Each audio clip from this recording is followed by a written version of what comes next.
शुक्लांबरधरं विष्णुं शशिवर्णं चतुर्भुजं प्रसन्नवदनं ध्यायेत् सर्वविघ्नोपशान्तये। व्यासं वसिष्ठनप्तारं शक्तै पौत्रमकल्मषं पराशरात्मजं वन्दे शुकतातं तपोनिधिं।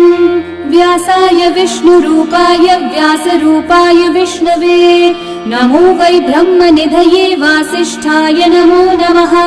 अविकाराय शुद्धाय नित्याय परमात्मने सदैकरूपरूपाय विष्णवे सर्वजिष्णवे। यस्य स्मरणमात्रेण जन्म संसारबन्धनात् विमुच्यते नमस्तस्मै विष्णवे प्रभविष्णवे। ॐ नमो विष्णवे प्रभविष्णवे। श्रीवैशम्पायन उवाच श्रुत्वा धर्मानशेषेण पावनानि च सर्वशः युधिष्ठिरः शान्तनवं पुनरेवाभ्यभाषत।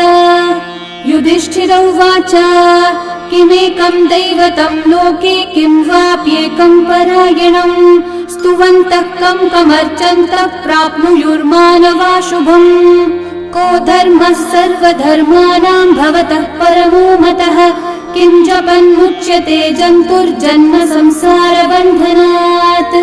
श्रीभीष्मोवाच जगत्प्रभुं देवदेवम् अनन्तं पुरुषोत्तमं स्तुवन्नामः सहस्रेण पुरुषस्तततोत्थितः तमेव चार्चयन् नित्यं भक्त्या पुरुषम् अव्ययम् ध्यायन् स्तुवन्नमस्यं च यजमानस्तमेव च। अनादिनिधनं विष्णुं सर्वलोकमहेश्वरं लोकाध्यक्षं स्तुवन्नित्यं सर्वदुःखातिगो भवेत्। ब्रह्मण्यं सर्वधर्मज्ञं लोकानां कीर्तिवर्धनं लोकनाथं महद्भूतं सर्वभूतभवोद्भवम्। एष मे सर्वधर्माणां धर्मोऽधिकतमो मतः यद्भक्त्या पुण्डरीकाक्षं स्तवैर्वच्चैर्नरः सदा। परमं यो महत्तेजः परमं यो महत्तपः परमं यो महद्ब्रह्म परमं यः परायणम्। पवित्राणां पवित्रं यो मङ्गलानां च मङ्गलम् देवतं देवतानां च भूतानां यो व्ययः पिता यतः सर्वाणि भूतानि भवन्त्यादियुगागमे यस्मिंश्च प्रलयं यान्ति पुनरेव युगक्षये तस्य लोकप्रधानस्य जगन्नाथस्य भूपते विष्णोर्नाम सहस्रं मे शृणु पापभयापहम्। यानि नामानि गौणानि विख्यातानि महात्मनः ऋषिभिः परिगीतानि तानि वक्ष्यामि भूतये। ऋषिर्नाम्नां सहस्रस्य वेदव्यासो महामुनिः छन्दोऽनुष्ठुप् तथा देवो भगवान् देवकीसुतः अमृतांशोद्भवो बीजं शक्तिर्देवकी नन्दनः त्रिसामा हृदयं तस्य शान्त्यर्थे विनियुज्यते।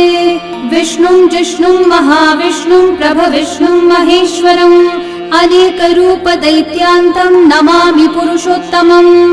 अस्य श्रीविष्णोर्दिव्यसहस्रनामस्तोत्रमहामन्त्रस्य श्रीवेदव्यासो भगवान् ऋषिः अनुष्ठुप्छन्दः श्रीमहाविष्णुः परमात्मा श्रीमन्नारायणो देवता अमृतांशोद्भवो भानुरिति बीजम् देवकी नन्दनः सृष्टेति शक्तिः उद्भवक्षोभणो देव इति परमो मन्त्रः शङ्ख बृन्नन्दकी चक्रीति कीलकम् शार्ङ्गधन्वा गदाधर इति अस्त्रम् रथाङ्गपाणिरक्षोभ्य इति नेत्रम् त्रिसामा सामगः सामेति कवचम् आनन्दं परब्रह्मेति योनिः ऋतुः सुदर्शनः काल इति दिग्बन्धः श्रीविश्वरूप इति ध्यानम् श्रीमहाविष्णुः प्रीत्यर्थे सहस्रनाम जपे विनियोगः।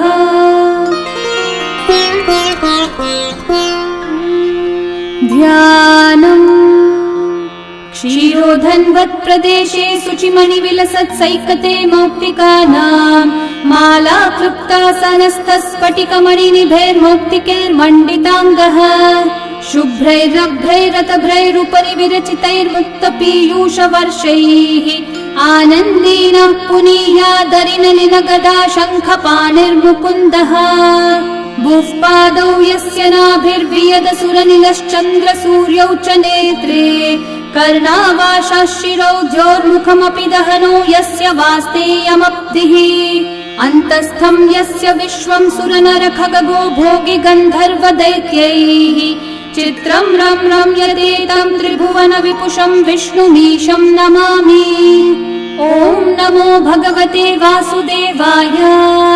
शान्ताकारं भुजगशयनं पद्मनाभं सुरेशं विश्वाधारं गगनसदृशं मेघवर्णं शुभाङ्गं लक्ष्मीकान्तं कमलनयनं योगिहृद्ध्यानगम्यं वन्दे विष्णुं भवभयहरं सर्वलोकैकनाथं मेघश्यामं पीतकौशेयवासं श्रीवत्साङ्कं कौस्तुभोद्भासिताङ्गं पुण्योपेतं पुण्डरीकायताक्षं विष्णुं वन्दे सर्वलोकैकनाथम् नमः समस्तभूतानामादिभूताय भूभृते अनेकरूपरूपाय विष्णवे प्रभविष्णवे सशङ्खचक्रं सकिरीटकुण्डलं सपीतवस्त्रं सरसीरुहेक्षणं सहारवक्षस्थलशोभिकौस्तुभं नमामि विष्णुं शिरसा चतुर्भुजम् छायायां पारिजातस्य हेमसिंहासनोपरि आसीनमं बुधश्याममायताक्षम् अलङ्कृतम् चन्द्राननं चतुर्बाहुं श्रीवत्साङ्कितवक्षसं रुक्मिणी सत्यभामाभ्यां सहितं कृष्णमाश्रये। विश्वं विष्णुर्वषट्कारो भूतभव्यभवत्प्रभुः भूतकृद्भूतभृद्भावो भूतात्मा भूतभावनः भूतात्मा परमात्मा च मुक्तानां परमागतिः अव्ययः पुरुषः साक्षी क्षेत्रज्ञोऽक्षर एव च योगो योगविदां नेता प्रधानः पुरुषेश्वरः नारसिंहः वपुः श्रीमान् केशवः पुरुषोत्तमः सर्वः सर्वः शिवस्थाणुर्भूतादिर्निधिरव्ययः सम्भवो भावनो भर्ता प्रभवः प्रभुरीश्वरः स्वयंभू शम्भुरादित्यः पुष्कराक्षो महास्वनः अनादिनिधनो धाता विधाता धातुरुत्तमः अप्रमेयो ऋषिकेशः पद्मनाभोऽमरः प्रभुः विश्वकर्मा मनुस्त्वष्टा स्थविष्ठस्थविरो ध्रुवः अग्राह्यः शाश्वतः कृष्णो लोहिताक्षः प्रतर्दनः प्रभुतस्त्रिककुब्धामः पवित्रं मङ्गलं परम् ईशानः प्राणदः प्राणो ज्येष्ठः श्रेष्ठः प्रजापतिः हिरण्यगर्भो भूगर्भो माधवो मधुसूदनः ईश्वरो विक्रमी धन्वी मेधावी विक्रमक्रमः अनुत्तमो दुराधर्षः कृतज्ञः कृतिरात्मवान् सुरेशः शरणं शर्म विश्वरेतः प्रजाभवः अहः संवत्सरो व्याळः प्रत्ययः सर्वदर्शनः अजः सर्वेश्वरः सिद्धिः सिद्धिः सर्वादिरच्युतः वृषा कपिरमेयात्मा सर्वयोगविनिःसृतः वसुर्वसुमना सत्यः समात्मा संमितः समः अमोघः पुण्डरीकाक्षो वृषकर्मा वृषाकृतिः रुद्रो बहुशिरा बभ्रुर्विश्वयोनिःशुचिश्रवाः अमृतः शाश्वतस्थाणुर्वरारोहो महातपाः सर्वगः सर्वविद्भानुः विश्वक्सेनो जनार्दनः वेदो वेदविदव्यङ्गो वेदाङ्गो वेदवित्कविः लोकाध्यक्षः सुराध्यक्षो धर्माध्यक्षः कृताकृतः चतुरात्मा चतुर्व्यूहश्चतुर्दंष्ट्रश्चतुर्भुजः भ्राजिष्णुर्भोजनं भोक्ता सहिष्णुर्जगदादिजः अनघो विजयो जेता विश्वयोनिः पुनर्वसुः उपेन्द्रो वामनः प्रांशुरमोघः शुचिरूर्चितः अतीन्द्रः सङ्ग्रहः सर्गो धृतात्मा नियमो यमः वेद्यो वैद्यः सदा योगी वीरः माधवो मधुः अतीन्द्रियो महामायो महोत्साहो महाबलः महाबुद्धिर्महावीर्यो महाशक्तिर्महाद्युतिः अनिर्देश्य वपुः श्रीमान् अमेयात्मा महाधृतक् महेश्वासो महीभर्ता श्रीनिवासः सतां गतिः अनिरुद्धः सुरानन्दो गोविन्दो गोविदाम्पतिः मरीचिर्दमनोहंसः सुपर्णो भुजगोत्तमः हिरण्यनाभः सुतपः पद्मनाभः प्रजापतिः अमृत्युः सर्वदृक्सिंहः सन्धाता सन्धिमान् स्थिरः अजो दुर्मशनः शास्ता विश्रुतात्मा सुरारिः गुरुर्गुरुतमो धामः सत्यः सत्यः पराक्रमः निमिषो निमिषस्रग्वी वाचस्पतिरुदारधीः अग्रणीर्ग्रामणी श्रीमान् न्यायो नेता समीरणः सहस्रमूर्धा विश्वात्मा सहस्राक्षः सहस्रपात् आवर्तनो निवृत्तात्मा संवृतः सम्प्रमर्दनः अहः संवर्तको वह्निरनिलो धरणीधरः सुप्रसादः प्रसन्नात्मा विश्वदृग्विश्वभुग्विभुः सत्कर्ता सत्कृतः साधुर्जन्मोर्नारायणो नरः असंख्येयो प्रमेयात्मा विशिष्टः शिष्टकृच्छुचिः सिद्धार्थः सिद्धसङ्कल्पः सिद्धिदः सिद्धिसाधनः वृषाही वृषभो विष्णुर्वृषपर्वा वृषोदरः वर्धनो वर्धमानश्च विविक्तः श्रुतिसागरः सुभुजो दुर्धरो वाग्मी महेन्द्रो वसुदो वसुः नैकरूपो बृहद्रूपः क्षिपिविष्टप्रकाशनः ओजस्तेजोद्युतिधरः प्रकाशात्मा प्रतापनः ऋद्धस्पष्टाक्षरो मन्त्रश्चन्द्रांशूर्भास्करद्युतिः अमृतांशूद्भवो भानुः शशबिन्दुः सुरेश्वरः औषधं जगतः सेतुः सत्यधर्मः पराक्रमः भूतभव्यभवन्नाथः पवनः पावनो नलः कामः कामकृत्कान्तः कामः कामप्रदः प्रभुः युगादिकृद्युगावर्तो नैकमायो महाशनः अदृश्यो व्यक्तरूपश्च सहस्रजिदनन्तजित् इष्टो विशिष्टशिष्टेष्ठः शिखण्डी नहुषो वृषः क्रोधः क्रोधकृत्कर्ता विश्वबाहुर्महीधरः अच्युतः प्रथितः प्राणः प्राणदो वासवानुजः अपान्निधिरधिष्ठानम् अप्रमत्तः प्रतिष्ठितः स्कन्दस्कन्दद्धरो धुर्यो वरदो वायुवाहनः वासुदेवो बृहद्भानुरादिदेवः पुरन्दरः अशोकस्थारणस्थारः शूरः शौरिर्जनेश्वरः अनुकूलः शतावर्तः पद्मी पद्मनिभीक्षणः पद्मनाभोरविन्दाक्षः पद्मगर्भः शरीरभृत् महर्धिरिग्धो वृद्धात्मा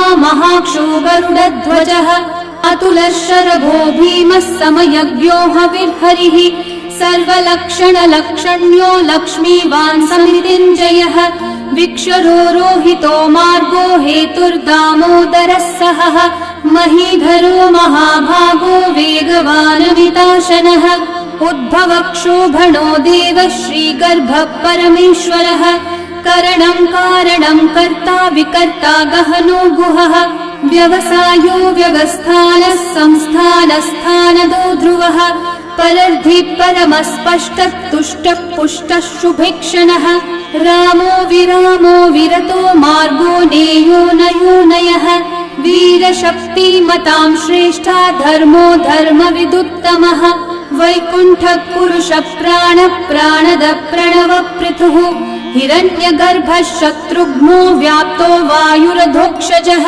ऋतुः सुदर्शनः कालः परमेष्ठी परिग्रहः उग्रः संवत्सरो दक्षो विश्रामो विश्वदक्षिणः विस्तारस्थावरस्थानु प्रमाणं बीजमव्ययम् अर्थोऽनर्थो महाकोशो महाभोगो महाधनः अनिर्विन्नस्थविष्ठो भूर्धर्मयूपो महामखः नक्षत्रनेमिर्नक्षत्री क्षामः क्षामः समीहनः यज्ञयुज्यो महेज्यश्च क्रतुः सत्रं सतां गतिः सर्वदर्शी विमुक्तात्मा सर्वज्ञो ज्ञानमुत्तमम् सुहृतः सुमुखः सूक्ष्मः सुघोषः सुखदः सुहृत् मनोहरो जितक्रोधो वीरबाहुर्विदारणः स्वापनः स्ववशो व्यापी नैकात्मा नैककर्मकृत् वत्सरो वत्सलो वत्सी रत्नगर्भो धनीश्वरः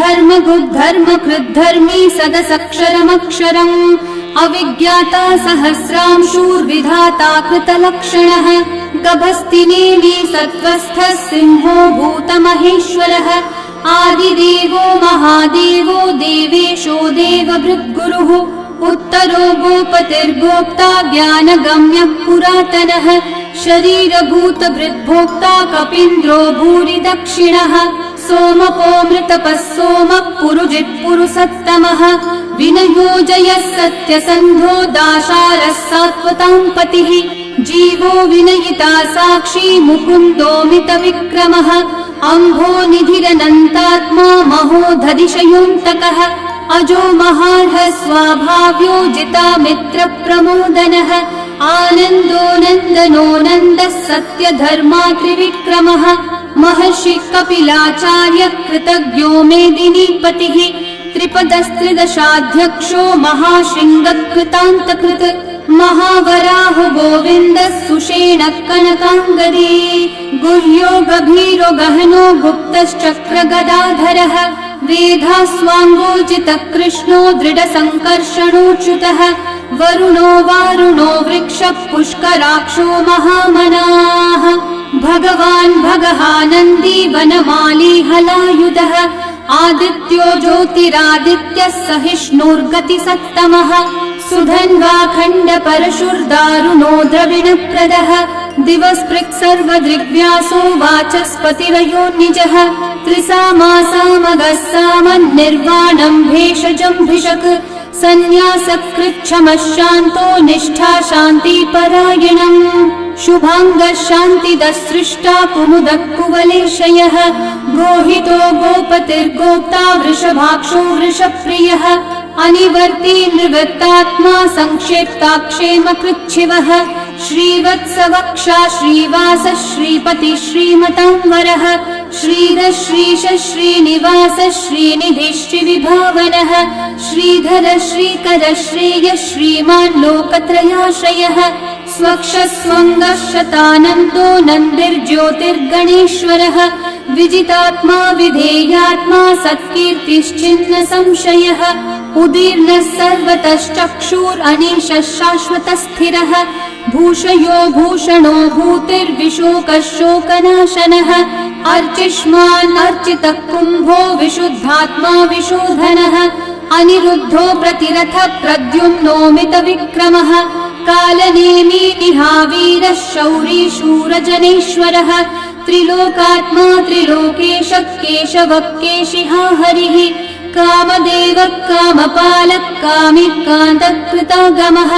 अनिर्देश्य वपुर्विष्णु वीरोऽनन्तो धनञ्जयः ब्रह्मण्यो ब्रह्मकृद् ब्रह्मा ब्रह्म ब्रह्मविवर्धनः ब्रह्मविद् ब्राह्मणो ब्रह्मी ब्रह्मज्ञो ब्राह्मणप्रियः महाकर्मो महाकर्मा महातेजा महोरगः महाक्रतुर्महायज्वा महायज्ञो महाहविः स्तव्यस्तव प्रियस्तोत्रम् स्तुतिस्तोतारणप्रियः पूर्णः पूरयिता पुण्यः पुण्यकीर्तिरणामयः मनोजवस्तीर्थकरो वसुरेता वसुप्रदः वसुप्रदो वासुदेवो वसुर्वसुमनाहविः सद्गति सत्कृति सत्ता सद्भूति सत्परायणः शूरसेनो यदुश्रेष्ठः सन्निवासः सुयामुनः भूता वासो वासुदेवः सर्वासु निलयो नलः दर्पः दर्पदो दृप्तो दुर्धरोऽथा पराजितः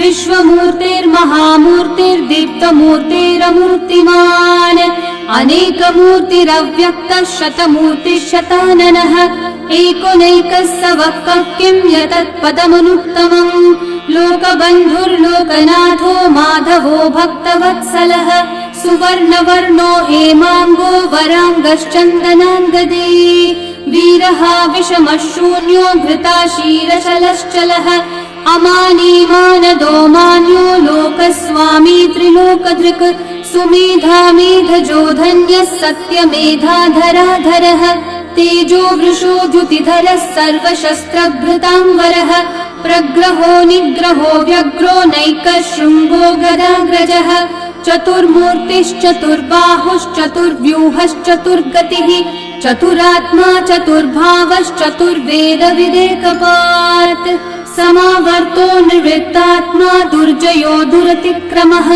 दुर्लभो दुर्गमो दुर्गो दुरावासो दुरारिहा शुभाङ्गो लोकसारङ्गः सुतन्तुस्तन्तुवर्धनः इन्द्रकर्मा महाकर्मा कृतकर्मा कृतागमः उद्भवः सुन्दर सुन्दो रत्ननाभः सुलोचनः अर्को वाजस्सनः शृङ्गी जयन्तः सर्वविजयी सुवर्णबिन्दु रक्षोभ्यः सर्ववागीश्वरेश्वरः महाहृदो महागर्तो महाभूतो महानिधिः कुमुद कुन्दर कुन्द पर्जन्य पावनो निलः अमृताशोऽमृतवपुः सर्वज्ञः सर्वतोमुखः सुलभः सुव्रतः सिद्धः शत्रुजिच्छत्रुतापनः न्यग्रोधोदम्बरोऽश्वत्थः चाणूरान्ध्रनिषूदनः सहस्राची सप्तजिह्वा सप्तैधा सप्तवाहनः अमूर्तिरनघोचिन्त्यो भयकृद्भयनाशनः अनुर्बृहत्कृशस्थूलो गुणवृन्निर्गुणो महान् अधृतस्वधृतस्वास्य प्राग्वंशो वंशवर्धनः भारभृत्कथितो योगी योगीशः सर्वकामदः आश्रमश्रमणश्रामः सुपर्णो वायुवाहनः धनुर्धरो धनुर्वेदो दण्डो दमयिता दमः अपराजितः सर्वसहो नियन्ता नियमो यमः सत्त्ववान् सात्विकः सत्यः सत्यधर्मपरायणः अभिप्राय प्रियार्होर्ह प्रियकृत्कृतिवर्धनः विहाय स गतिर्ज्योतिः सुरचिर्हुतभुक् विभुः रविर्विरोचनः सूर्यः सविता रविलोचनः अनन्तो हुतभुग्भोक्ता सुखदो नैकजोऽग्रजः अनिर्विण्णः सदा मर्षि लोकाधिष्ठानमद्भुतः सनातनतमः कपिलः कपिरव्ययः स्वस्ति कृत् स्वस्ति स्वस्ति भुक् स्वस्ति दक्षिणः अरौद्रः कुण्डली चक्री विक्रम यूर्जित शासनः शब्दातिगः शब्दसः शिशिरः शर्वरीकरः अक्रूरः पेशलो दक्षो दक्षिणक्षमिनाम्बरः विद्वत्तमो वीतभयः पुण्यश्रवणकीर्तनः उत्तारणो दुष्कृतिः पुण्यो दुःस्वप्ननाशनः वीरः रक्षणः सन्तो जीवनः पर्यवस्थितः अनन्तरूपोऽनन्तश्रीर्जितमन्युर्भयापहः चतुर्रश्रो गभीरात्मा विदिशो व्यादिशो दिशः अनादिर्भूर्भुवो लक्ष्मी सुवीरो रुचिराङ्गदः जननो जनजन्मादि भीमो भीमपराक्रमः आधारनिलयो धाता पुष्पहास प्रजागरः ऊर्ध्वगः सत्पथाचारः प्राणदः प्रणवपणः प्रमाणं प्राणनिलयं प्राणभृत् प्राणजीवनः तत्त्वं तत्त्वविदेकात्मा जन्म मृत्यु जरातिगः भूर्भुवः स्वस्तरुस्तारः सविता प्रपितामहः यज्ञो यज्ञपतिर्यज्वा यज्ञागो यज्ञवाहनः यज्ञभृद्यज्ञकृद्यज्ञी यज्ञभुग्यज्ञसाधनः यज्ञातकृद्यज्ञगुह्यामन्नमन्नादयेव च आत्मयोनिः स्वयं जातो वैखानः सामगायनः देवकी नन्दनः सृष्टा शितीशः पापनाशनः शङ्खबृन्नन्दकी चक्री शार्ङ्गधन्वा गदाधरः रथाङ्गपाणिरक्षोभ्यः सर्वप्रहरणायुधः सर्वप्रहरणायुध ॐ नमः इति वनमाली गदी शार्ङ्गी शङ्खी चक्री च नन्दकी श्रीमान्नारायणो विष्णुर्वासुदेवोऽभिरक्षतु वनमाली गदी शार्ङ्गी शङ्खी चक्री च नन्दकी श्रीमान्नारायणो विष्णुर्वासुदेवोऽभिरक्षतु वनमाली गदी शार्ङ्गी शङ्खी चक्री च नन्दकी श्रीमान्नारायणो विष्णुर्वासुदेवोऽभिरक्षतु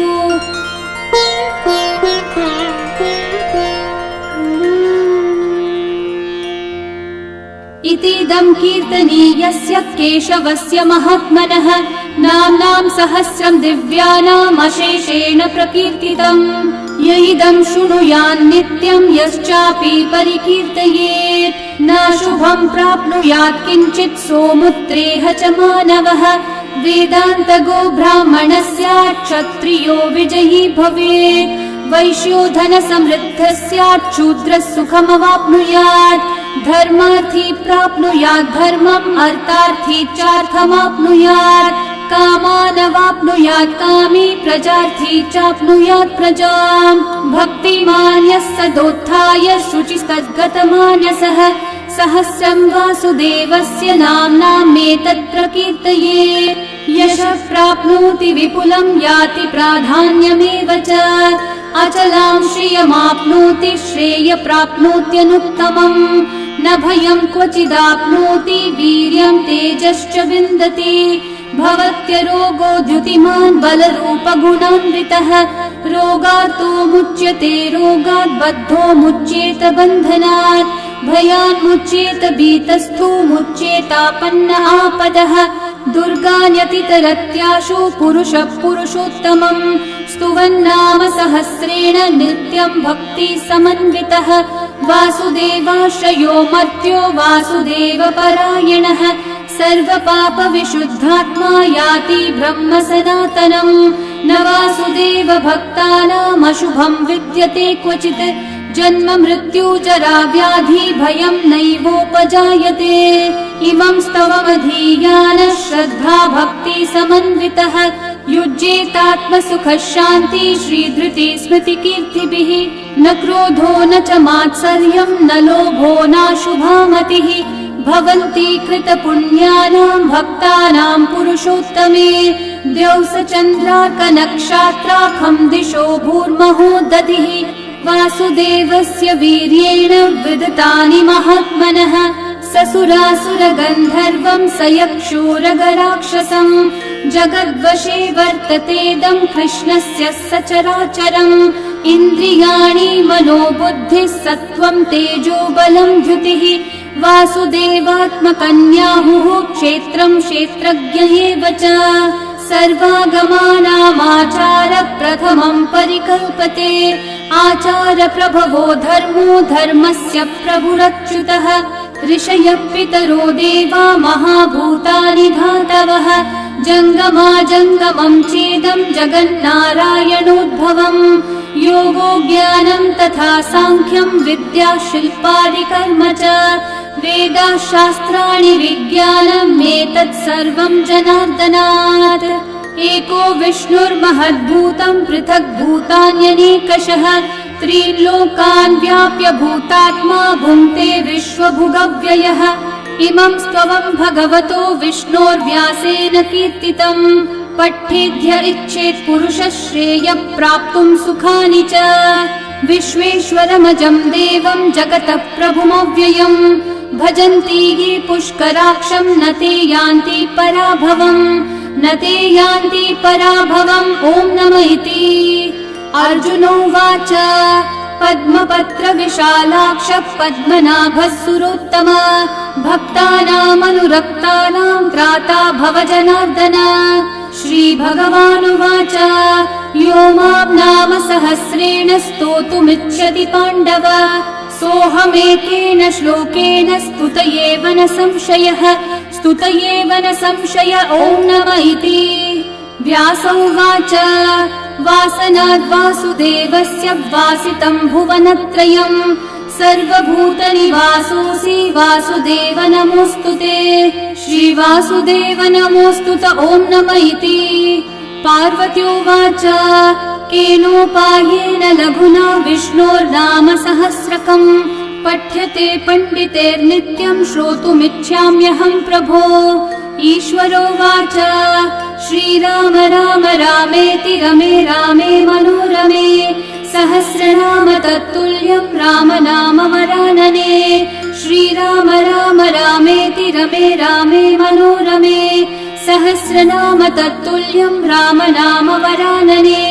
श्रीराम राम रामेति रमे रामे मनोरमे सहस्रनाम तत्तुल्यं रामनाम वरानने श्रीरामनाम वरानन ॐ नमः इति ब्रह्मोवाच नमोऽस्त्वनन्ताय सहस्रमूर्तये सहस्रपादाक्षि शिरोरुबाहवे सहस्रनाम्ने पुरुषाय शाश्वते सहस्रकोटियुगधारिणे नमः सहस्रकोटियुगधारिण ॐ नमः इति सञ्जय उवाच यत्र योगेश्वर कृष्णो यत्र पार्थो धनुर्धरः तत्र श्रीर्विजयो भूतिर्ध्रुवा नीतिर्मतिर्मम श्रीभगवानुवाच अनन्याश्चिन्तयन्तो मा ये जनाः पर्युपासते तेषां नित्याभियुक्तानां योगक्षेमं वहाम्यहम् परित्राणाय साधूनां विनाशाय च दुष्कृतां धर्म संस्थापनार्थाय सम्भवामि युगे युगे आर्ता विषण्णा शिथिलाश्च भीता घोरेषु च व्याधिषु वर्तमानाः संकीर्त्य नारायण शब्दमात्रं विमुक्तदुःखा सुखिनो भवन्तु कायेन वाचा मनसैन्द्रियैर्वा बुद्ध्यात्मना वा प्रकृते स्वभावात् करोमि यद्यत् सकलं परस्मै नारायणायेति समर्पयामि। श्री विष्णु सहस्रनाम स्तोत्रम् सम्पूर्णम्।